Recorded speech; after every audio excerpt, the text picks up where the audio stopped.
এখন এক সপ্তাহে যা খরচ হয় এক সময় সংগঠন 2 মাসেও তা খরচ করতো না। আমরা কি কোথাও চাঁদা তুলতে বলছি কাউকে? বলি নাই। আমরা নিজেরাও কারো কাছে চাঁদা চাইনি। এবার যাদের ব্যাংক ব্যালেন্স আছে ওখানে হাত দিতে হবে। এটা আপনার না, এটা আল্লাহ তাআলার। ওখান থেকে আগে কত বিনিয়োগ করবেন তাড়াতাড়ি সিদ্ধান্ত নেন। তবে আমার অভিজ্ঞতা হচ্ছে আমাদের গরিব ভাইয়েরাই ধনী। সুপার ফ্রেশ ফর্টিফাইড সয়াবিন তেল, শুরু হোক হেলদি লাইফের জার্নি। সচ্ছলরা আমার কথায় রাগ করবেন না, নিজেকে মিলিয়ে নেবেন। মাসে যিনি 5,000 টাকা, 10,000 টাকা, 15,000 টাকা বেতন পান, তারা কঠিন দিনগুলোতে 5, 10, 15,000-এর পুরোটাই দিয়ে দিয়েছে। কিন্তু আমাদের সচ্ছল ভাইয়েরা চিন্তা করেছেন, আমার তো এক মাসে 1 কোটি টাকা, আচ্ছা কত দিলে সবার চাইতে বেশি হবে?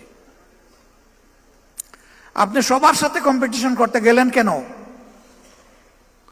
আল্লাহ আপনাকে যে নিয়ামত দিয়েছেন আপনি আপনার সাথে কম্পিটিশন করেন। তাইলে তো আপনি নিজের উপরে ইনসাফ করতে পারবেন। বড় বড় ব্যবসায়ীরা আমাদের কাছে টাকার বস্তা নিয়ে এসেছে 5 তারিখের পরে। যারা এতদিন কেউ আমাদের নাম সহ্য করতে পারতো না, কেউ ওপেন প্লেসে গালিগালাজ করেছে, কেউ স্বৈরাচারকে সরাসরি সহযোগিতা করেছে, তারাও কেউ কেউ এসেছে, বিভিন্ন কায়দায় এসেছে। কিন্তু আমরা ওইদিকে ফিরে তাকাইনি ভাই। আমরা ওইদিকে তাকালে আমাদের রুহানিয়াত ধ্বংস হয়ে যেত। আঠালের মতো লেগেছিল কেউ কেউ 1 কাপ চা খাওয়ার দাওয়াত।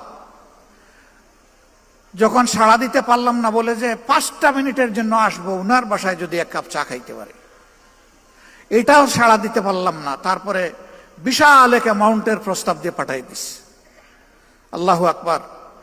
এই ক্ষেত্রে আল্লাহ তাআলাকে ভয় করেছি এবং ধৈর্য ধরার চেষ্টা করেছি। বিভিন্ন হেলিকপ্টারের মালিক আসছে, আয়সা বলছে যে এখন থেকে যখন লাগবে বলবেন, বলার সাথে সাথে পেয়ে যাবেন। হ্যাঁ বলি নাই, বলছি দেখব। এরপরে একই ব্যক্তি বলছেন যে আগামীতে নির্বাচনে আমরা চাই আপনারা বিজয়ী হন। ইনশাআল্লাহ আল্লাহ তৌফিক দিয়েছেন, বড় হাতেই দিব, শুধু আপনারা বললেই পেয়ে যাবেন। তাতেও হ্যাঁ বলি নাই, বলছি দেখব। এইরকম যারাই অফার দিয়েছেন নিজেদের জ্ঞান বুদ্ধি অনুযায়ী প্রথমে তাদের ব্লাড সুগার দেখেছি যে সুগার ঠিক আছে কিনা। এরপরে আল্ট্রাসাউন্ড করেছি যে ভিতরের পার্টসগুলো ঠিক আছে কিনা। সন্দেহ হলে সিটি স্ক্যান করা হয়েছে, এনজিওগ্রাম, এবং শেষ পর্যন্ত এমআরআই করে যখন নিশ্চিত হয়েছি বেজাল, তখন বলেছি কালু সালামা।